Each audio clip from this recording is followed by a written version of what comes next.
Band is back together. Joining me as always, Matt Sims, former NFL and college QB, founder of the Sims Complete QB, and also host of Sims Complete. And with us, of course, Ryan Roberts, Irish Breakdown, recruiting analyst and NFL draft analyst. Today, we've got a lot to cover. We're going to be reacting a little bit to the Nick Saban news as that completely put the college football world into a frenzy. And then we're also going to break down three guys that are fringe first-round NFL draft prospects. All that coming up on today's show. Guys, let's start off talking about the legendary head coach, Nick Saban, and just our general reaction. Not really going to throw out any coaching candidates because there's a possibility that this thing accelerates very quickly by the time that this episode is posted. But we can all agree here that Nick Saban is a guy who has had massive impact and change in the college football world. He has shaped college football to the way that we see it today, just from a entertainment standpoint, from a recruiting standpoint, from a schematic standpoint, every single level. Alabama football has been that standard. Matt, coming to you first, what are your thoughts on the news that Nick Saban is going to retire? Yeah, I mean, it's sad news, really big picture for all of football, for football fans, to think that not only Nick Saban, but Pete Carroll, Bill Belichick, all departing their respected jobs and their positions that they have held for such a long period of time. And we really just have to understand that we are in a transition. We are moving into a different era of college football and really just football in general and the business of football, most importantly. And I think for a guy like Nick Saban, the transition of how the game has taken place over this last 2 or 3 years, I think has really accelerated maybe just how he views the state of college football, where it's going, and also maybe just enjoying the fact that, like, hey, man, it was a hell of a ride. I've done a great job, and maybe it's time to let some of these younger guys out there do their thing. Because I'll never forget, I met Dana Bible, longtime offensive coordinator for Boston College and North Carolina State. I saw him while he was an assistant with the San Francisco 49ers before the Falcons, the 49ers were playing.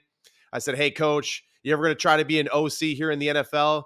He looked at me, he goes, Sims, he goes, coaching, it's a young man's game. And I was like, no, coach, you still got time. And he goes, no, Matt, you don't get it. It's a young man's game, and I just can't do it anymore. So good for Nick going out with having what everyone thought is his best coaching job of his career, coming up short in the Rose Bowl. But we just have to tip our caps to these three gentlemen, and especially to Nick Saban. He is the greatest of all time at the college level. I was honored to get my ass beat by him on 2 different occasions on the Tennessee sideline, and to be able to share the field with someone like that, truly amazing. I'm just honored to be a part of that history in the worst possible way, being a Tennessee Volunteer. But Nick Saban, just a tremendous person for the sport, and good luck to him and his future venture. This feels eerily similar to that little bit of a period of quarterbacks in the NFL where we lost Peyton Manning, Tom Brady, Drew Brees, Philip Rivers in like a couple year span. That's how it feels like, because it was who you grew up with. I mean, Nick Saban took over the Alabama Crimson Tide, I believe, when I was 15 years old. You mentioned Bill Belichick. Bill Belichick took it over when I was 8 years old. Like, for my entirety of my really NFL and college football watching, it was Belichick and Saban, man. And they were on staffs together. They are really good friends. So like it's like full, like, coming to closure here that both of these guys do it back-to-back days because they're obviously really good friends. Like, it just felt like it was kind of a story that was already written, that it was going to happen that way. Right. And I mean, from the Nick Saban perspective, forget about just Alabama, man. I mean, everything he was able to accomplish in his career from a NFL defensive coordinator perspective, from what he did at LSU. I mean, he really started LSU, the trajectory that they've been on over the last 25 years as well. I mean, he really started that up. Alabama, obviously, when he would do that. Nick Saban was excellent at Michigan State, which isn't obviously the easiest place to win consistently at either. Yes. So he has been just a pioneer of college football, right? And he has been just a beacon of what excellence looks like. I know Alabama fans, especially before Nick Saban got there. I mean, Joe, are you old enough to remember the Mike Shula era? Are you old enough to remember that? No. I don't know if you are. Oh, God, no. It wasn't great. I mean, Matt, it was like 6-6, 7-5. Like, that was the standard of Alabama football before Nick Saban got there. And he got there in 2 years. They were contending for a national championship. Like, it was that quick of a turnaround. And he has just did a tremendous thing for college football. He's been an advocate for a lot of changes that we've seen over the years, and 7 national championships to, the most storied program in college football in today's world, like as of what they've done. People didn't think that you were going to be able to replicate what Bear Bryant had done at Alabama, and then Nick Saban matched it. They won in 7 national championships. So it's going to be big shoes to fill, man. He obviously did a tremendous job at Alabama and in his entire coaching career. Just a closing thought before we transition to our main topic on today's show. I don't think anybody is going to ever match the level of success that Nick Saban has had. And I know that's so easy to sit here and say whenever a great entity in sports retires, but except for his first season where they lost to like UL Monroe, I think was the team that they lost to, they haven't had really any bad seasons. Their worst seasons were 10-win seasons. There have been so many elite Heisman Trophy winning players, award winning players, future first round picks, all pro NFL players that he has developed.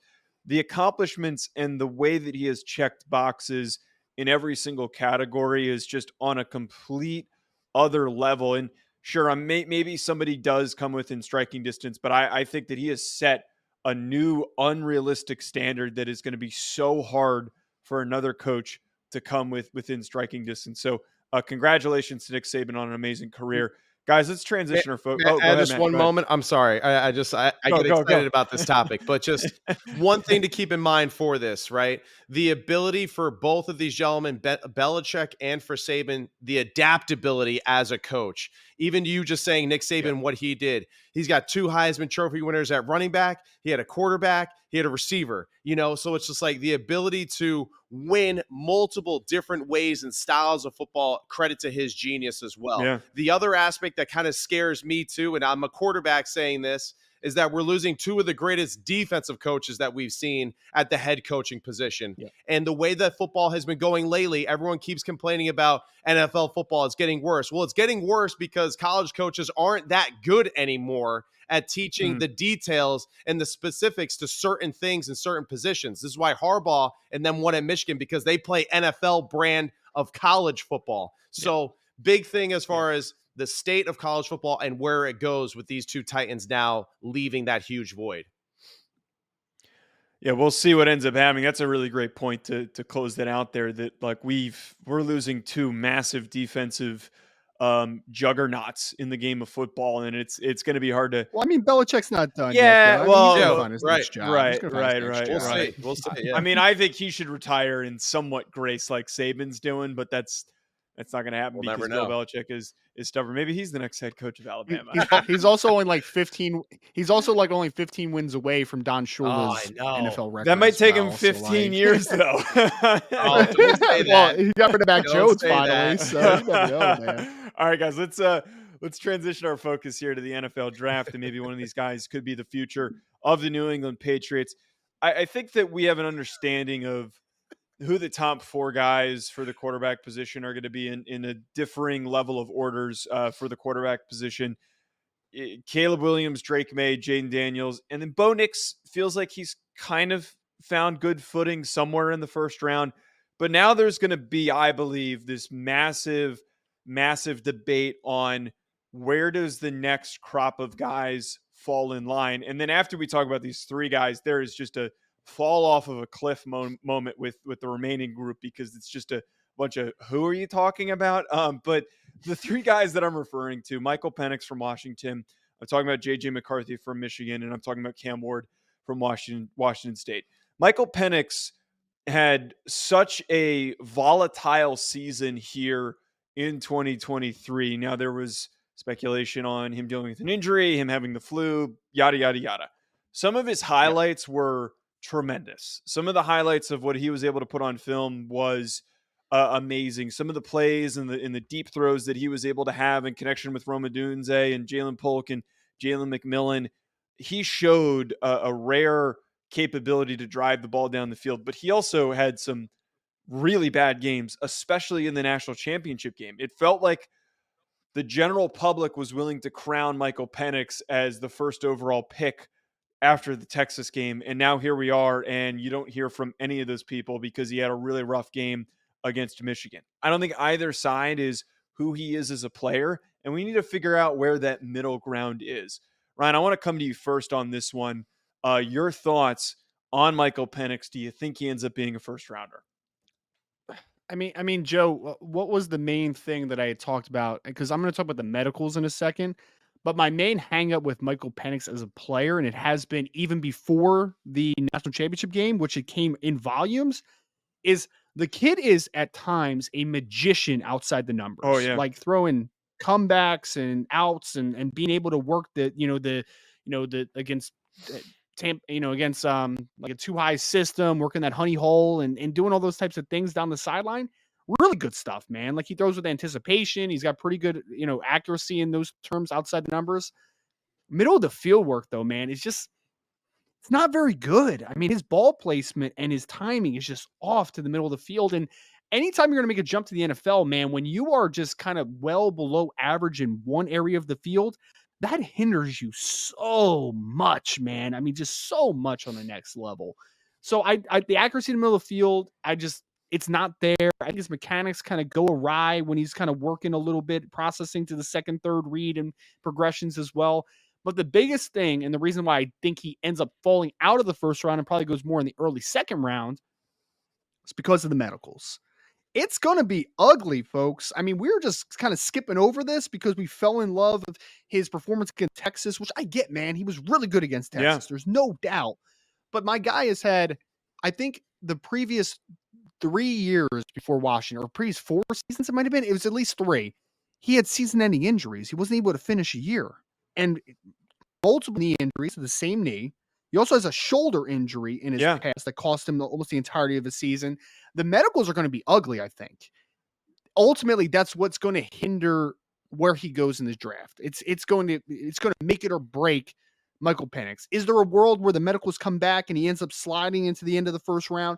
Possible. But I think when you talk about his performance in the biggest game of the season against the best defense that he played all year, combined with the fact that he just struggled to the middle of the field consistently on film, adding into the medical issues, I think he's going to go more early day 2 than late day 1. Like, I just don't necessarily see it right now, because when you're talking about a resume, it's about you're checking boxes at the end of the day as an NFL prospect. Like check, especially at the quarterback position, man. Like you just want clean across the board. You just want to check those boxes, and then hopefully you get a couple exclamation point next to a couple of those boxes as well. He's just got too many boxes, in my opinion, that are going to not be checked enough for an NFL team to look at and be like, man, like you, but it's a little bit too hairy to take in the first round. That's just kind of my thoughts on Michael Penix right now. BetOnline remains your top spot for all of your live betting action and contests. NFL, college football, UFC, NHL are all in full swing.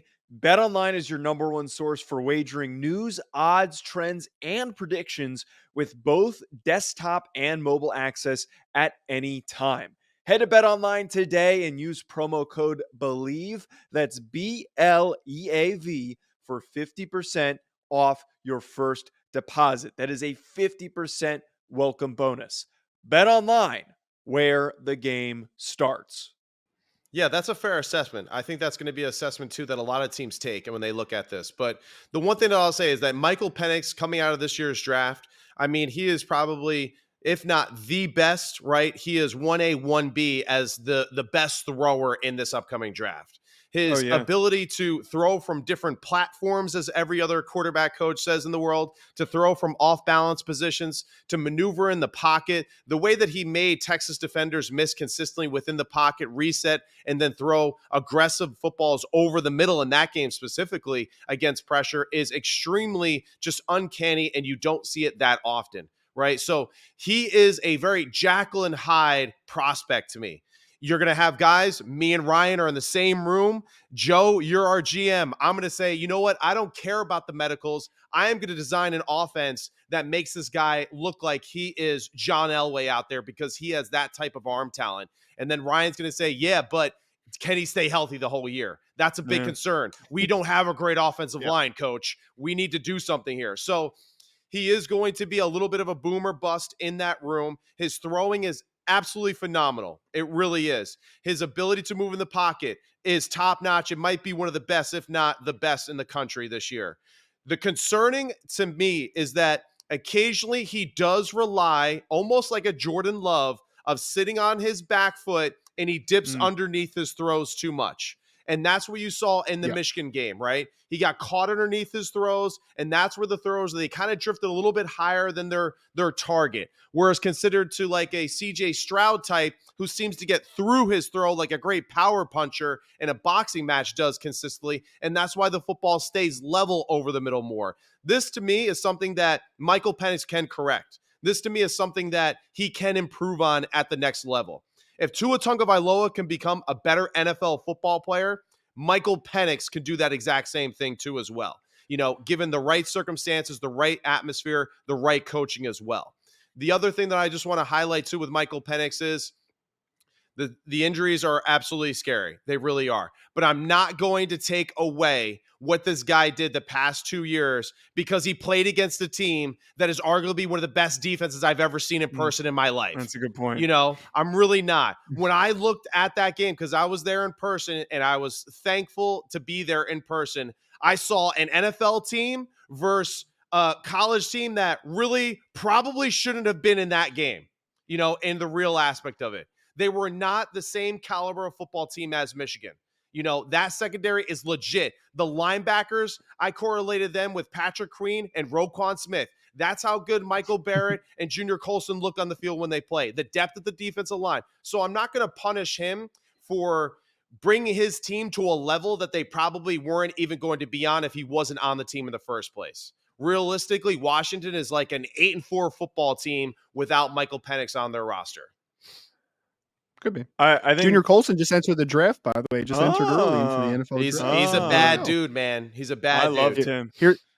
Here's my bias, Joseph. Here's my bias. Aside from Chris Sims, I hate all left-handed quarterbacks. So that's another thing that's working against Michael Penix. Thanks for that tidbit. I think you bring up a really good point. Thanks for sparing Chris. A lot of people after the game were like, "Oh, this Michael Penix guy sucks." Which is so stupid, man. That is. They said that about Kyle McCord too, and I don't know. I mean, right. What the common denominator is? The Michigan defense, Jesse Minter. Yes. So it's okay to say that the other team's just better. Like, what's wrong with that? Right. That's what it all comes down to. That defense being elite. Just a final thought on this before we get to the next guy. I kind of compare circumstantially a little bit to Hendon Hooker last cycle for different reasons. No, but I think who's going to take him, it's going to be very similar to what happened with Hendon Hooker. It's comparable because Hooker didn't, he's dealing with a singular knee injury, and that injury impacted his pre-draft process. The difference here, obviously, is Penix is healthy, and he's going to actually probably be able to throw, and he needs to throw at the combine. He needs to do all the athletic testing to show that he doesn't have any lingering issues. But one of the other differences here that does come into play is that Hendon had a singular injury. He had the singular knee injury that impacted his draft stock. These are multiple injuries, and I think the general public is not aware of that, and that's why a lot of people were so hyped up and excited about him and saying, well, he should be in the same convo as Caleb Williams. No, he shouldn't. There is going to be such a complicated evaluation with trying to figure out the right situation for this player, because if his health is not fully there, your franchise can be set back very, very far back if you take him too early. So I think it's similar to Hendon Hooker, in which the Detroit Lions took him to sit behind Jared Goff. And if for whatever reason, in a couple of years when Goff's contract is up, they make that transition, and Michael Penix, because he's so gifted, similarly, the same stuff can happen. He should be in the same conversation with the Caleb Williams as a player to player. Right. Now, as a commodity for your team and for an investment, right? Now, that's another subject, and that's where the injuries come into place. Yeah. But for player to player, you can argue that Michael Penix has proven just as much, if not more, right, as Caleb Williams in his career at Washington. JJ McCarthy, the guy that he faced off against within the what a transition. National championship. What a transition. Shut up, Ryan. The pause. Carl, that was a fine transition. I thought you were going to throw something in there. Fine, man. It's fine. He faced off with JJ McCarthy in the national championship game, and I jokingly compared JJ McCarthy's contribution to that of the guy who shows up on the day when you're presenting a project in college and you get the A and he's like, yeah, guys, great job, everybody. But he didn't really, do a whole lot of contributions I to was the that guy. presentation. Hey, you didn't have to admit it. I know that guy well. I know him well. But Takes one to JJ know had one. had some highlights and some lowlights this season. A physically gifted football player, but for some reason, I feel like it's just not always there in his decision making, and it doesn't always click with his ball placement and his timing. There's just a couple things that feel a little bit off. He has not announced his decision on if he's going to declare or not. I personally think it would be best for him to go back, spend another year learning to play the quarterback position and improve. And in that time, you could have a climb in potential draft projection. I also compare him to Daniel Jones. I think that there's a lot of validity to that statement. Matt, you said beforehand, before we started taping, that you had an interesting take on him. What do you think about JJ McCarthy? Big picture wise, if I'm JJ McCarthy, if my head coach leaves, probably leaving with him, unfortunately. Now, is this the right move? It's debatable, right? I don't know how much JJ will improve his stock from this year to next year, depending upon just what takes place with Michigan, with their coaching staff, all that kind of stuff. Because if I'm Harbaugh, a lot of the assistants that helped me become successful at Michigan, I would like to take to the NFL level. I would like to see what Sharon Moore and what Jesse Minter will be able to do at that NFL level at that new position. So to stay at Michigan for JJ McCarthy, very scary situation, knowing that the entire atmosphere and culture that you've been around is going to be completely just rebranded with whoever the new head coach is. A little scary to me to kind of start from zero all over again. The other aspect that I think of is too is that, like, I'm literally going up to Harbaugh if I'm JJ McCarthy and I'm just like, listen, man, I'm coming out. I'm probably not going to get drafted early. You're going to take care of me and draft me in the 4th or 5th round and let me be the guy that works as the number 3, trying to be the backup and maybe becomes your starting quarterback in the future at whatever team that you go to. Right. And that's the real conversation that I'm having, because I, like you, Joe, see the same thing. Not enough experience throwing the football, right? I mean, if you compare just the throwing numbers between him and Michael Penix has played 5 seasons compared to, JJ McCarthy's 2 seasons that he's played, right? As far as throwing the ball, reading defenses, having the pressure of his own success, the team's success, right? Like we've seen with Michael Penix, Caleb Williams, Drake May. So that's concerning too, right? His throwing is, you could see that it can be a lot better. It is still subpar. His base is too wide. His arm gets too long.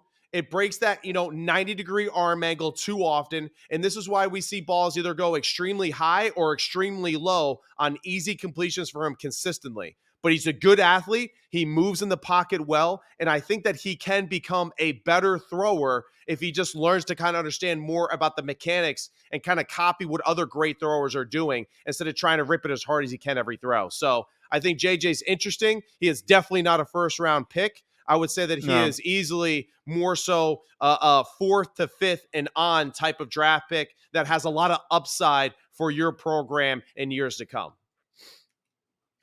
You want a hot take, Joe? Are you ready for a hot take? Oh, no. I love Let's hot do takes it on the show, man. All right, I'm going to do my analysis on JJ McCarthy in a second, but I think it's more likely that JJ McCarthy goes in the 1st round than Michael Penix Jr. I hate that. All right, but absolutely. you got to say why you now. You can't just say that and just leave it. Because of feedback that I've gotten, there's a lot of people that are just falling in love with the combination of, and you hit on it, Matt, he is a talented kid as far as arm is pretty natural, got live to it.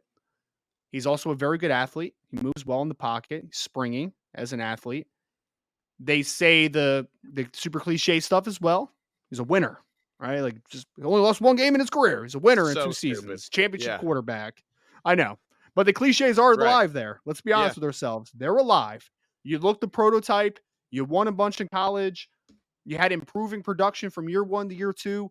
people want to bet on that kid. And the other part is that he's younger, right? The comparison between him and Michael Penix. Michael Penix is going to be 25 as a rookie.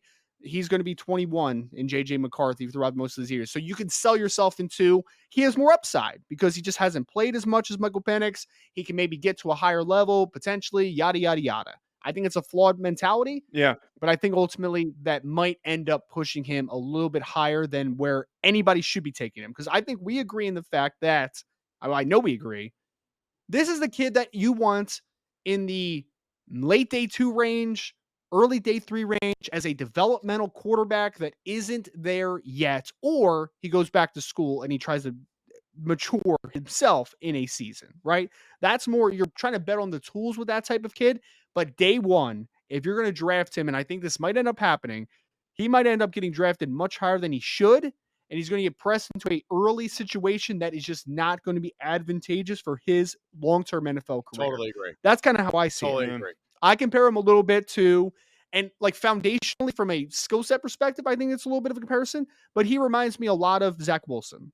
Zach Wilson is a talented kid, and if Zach Wilson would have had time to just mature on the NFL level early instead of being pressed into duty, it may have been a different story. But unfortunately, he was drafted way too early, put in a position to fail, and he ended up failing. And that's ultimately where it might hurt JJ McCarthy. Totally agree. And there's tons of examples in the NFL level of this exact same thing. To me, he just hasn't dropped back and thrown the football enough against opposing defenses. Even though he has the 26-1 record, listen, my grandmother would have went 26-1 with this Michigan team. Well, I mean, maybe not that, but she would have won at least 20 games. I'll just say that much, right? Now, the other thing is he definitely has upside, but if he is pressed to play early within his first year, it's going to fail. It is not going to go well unless the recipe for that football team is for him to drop back 20 or less times, and they are a heavy run team and designed the exact same way that Michigan is, a la Mark Sanchez with the New York Jets, where it was all about run the football, play great defense. We're going to throw it 25 times or less. We're going to go to the AFC Championship game. But now this is the problem. They did not allow him to grow at the position, and they stifled his growth and they ruined his career, right? So that's where I get scared with JJ McCarthy. He is a developmental project. He is a player, like you said, Ryan and Joe, tremendous upside. There's a lot to like about him, but to think that he is ready to go in there and to take over a football team at an NFL level and to say, yeah, hey, just give me the football, I'll drop back 35 times and cut this team up, I don't see it yet. I think it's there, but he needs a lot of fine-tuning as far as his presence in the pocket, the way that he stands with his technique, his arm angle, and how he does those things. But there's a lot of other aspects that I definitely like about him, and the more that I watched him this year, the more that I saw that stuff from him. But have to tread very carefully with this as a draft pick. Well, Jim Harbaugh told me personally that JJ McCarthy is as good a prospect as Andrew Luck. I remember him saying that in the preseason. He's also the greatest. He's the greatest Michigan quarterback of all time, which is kind of a crazy thing to even just think about. Let's talk about our last player, who I think that might be a true statement, though. yeah. Because if you think that's actually a true statement. Yeah. But like, what did he really do to fit that criteria? Because I mean, he went 26-1 and won their first national championship since you weren't able to claim it anymore. He was on the team. Now, as Chad, on the team when that happened, we're critical of it, right? Because it's kind of funny, but at the same time, as Chad Pennington once told me, and he's told many other quarterbacks too, who is a very underrated quarterback. So everyone at home be like, "Oh, Chad Pennington, I don't want to hear that crap," right? His always thing that he said is, "Hey, your first job as a quarterback, don't lose the game." All right. And I will say that about JJ. He didn't lose them games. He really didn't. Right. That's and true. The one that he did was TCU, and that's why they got the L. Right. So other than that, he did a good job of playing relatively clean in clutch moments when they needed him to. Last guy to finish this up here, Cam Ward from Washington State, has to be the biggest wild card out of any of these quarterbacks. Now, this is a guy who I thought, and based on like a lot of what Ryan, what you and I talked about behind the scenes, like I thought that this guy was going to go to one of these premier Big Ten type programs, win these massive programs and take over and help lead them to the playoff and like really cement himself as one of the top 3 guys in the 2025 NFL draft. And if we're talking about like a pure arm talent standpoint, if we're talking about the Patrick Mahomes cliche, that's Cam Ward. Cam Ward has had, and we've talked about him on the show, he has had a ridiculous trajectory going from being not recruited at all to Incarnate Word to Washington State to being recruited by Miami and Ohio State to now deciding to declare for the NFL draft. Now, I had seen on Twitter, I forget, I think someone posted like a quote from an anonymous NFL exec. I'm forgetting where it came from, but said this is like a 4th or a 5th round guy.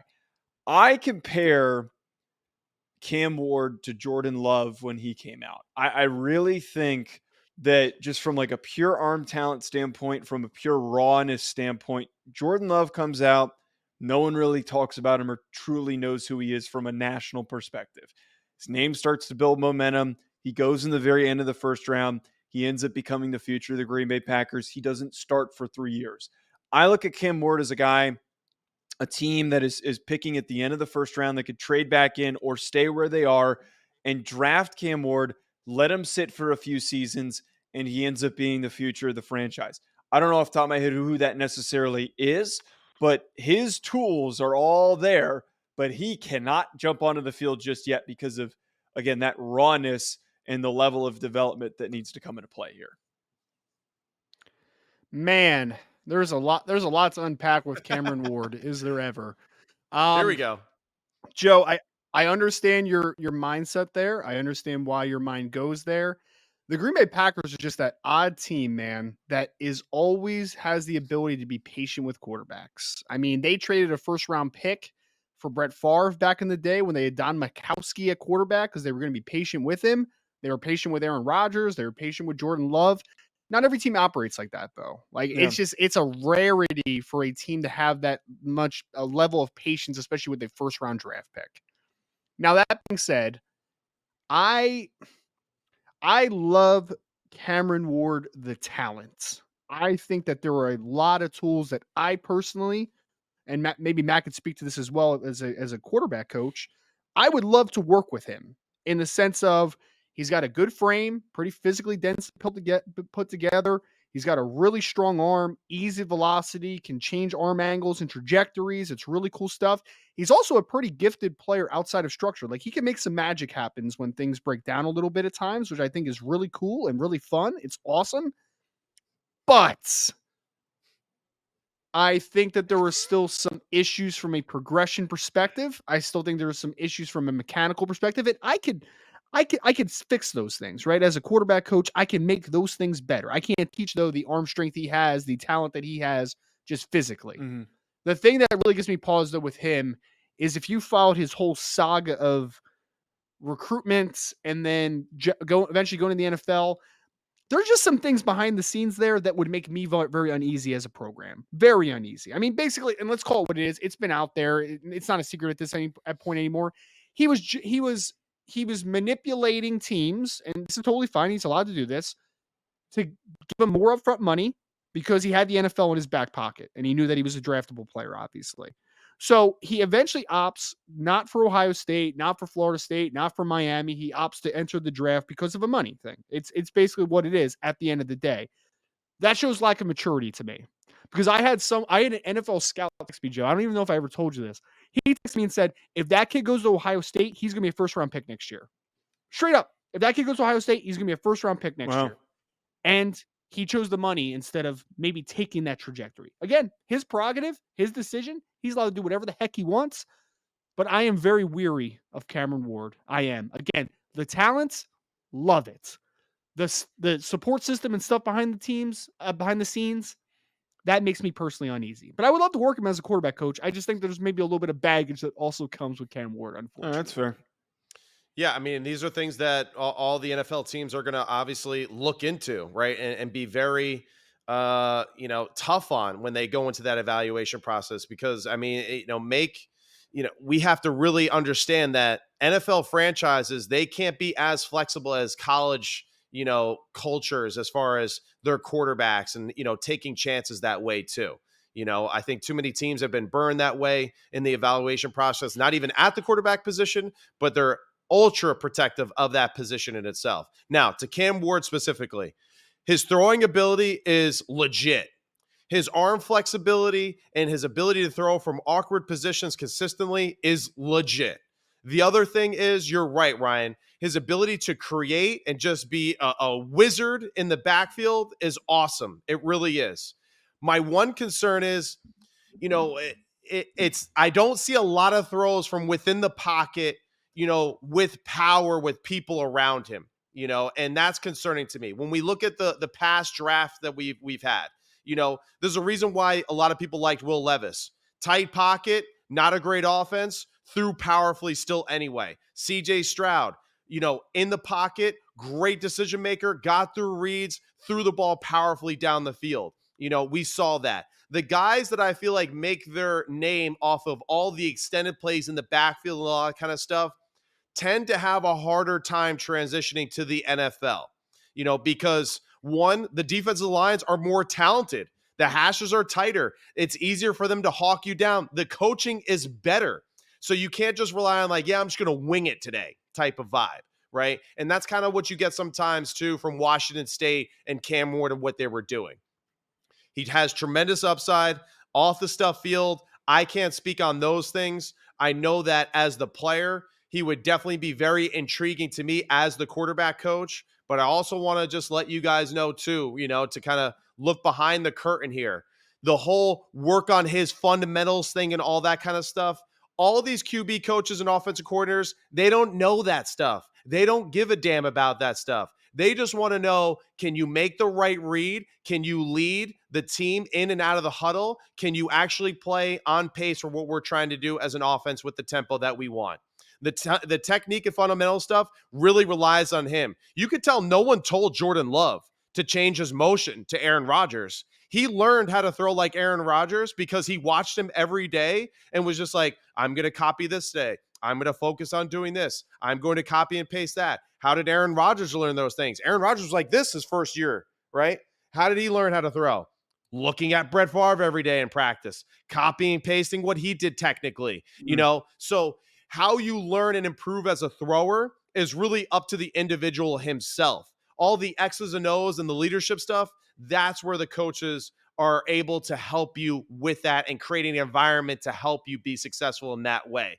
So he's got a lot of upside, has to be in a good environment that obviously allows him to grow in the position. And he would also be a developmental type of player like a JJ McCarthy, like a Jordan Love too, where let's give him a few years and figure out what he's got. I mean, look at Mason Rudolph. He's a great example. I mean, I thought he was a total bust, seen him this year. And I'm like, yeah, he's what? Looking pretty good now. He's good player. He's survived, but that's the thing though, too. Kenny had to play with a terrible offense. Mason got to step in with all that stuff, got to settle down. And they said, yeah, this has got to go. This has got to go. So, I'm not going to totally blame, Kenny for that. Right. But just credit to Mason Rudolph hanging in there. Credit to guys like Geno Smith hanging in there. And then eventually just getting better, improving just incrementally each and every year to become an NFL football player. So that's what I see from Cam Ward as well. We'll see where these guys end up. It's going to be an exciting NFL draft process, as I'm sure we're going to continue to debate this as many other topics as well throughout the process. At Joe DeLeone, at Sims Complete QB, at Rise and Draft. Thank you for tuning in, folks. We will be back.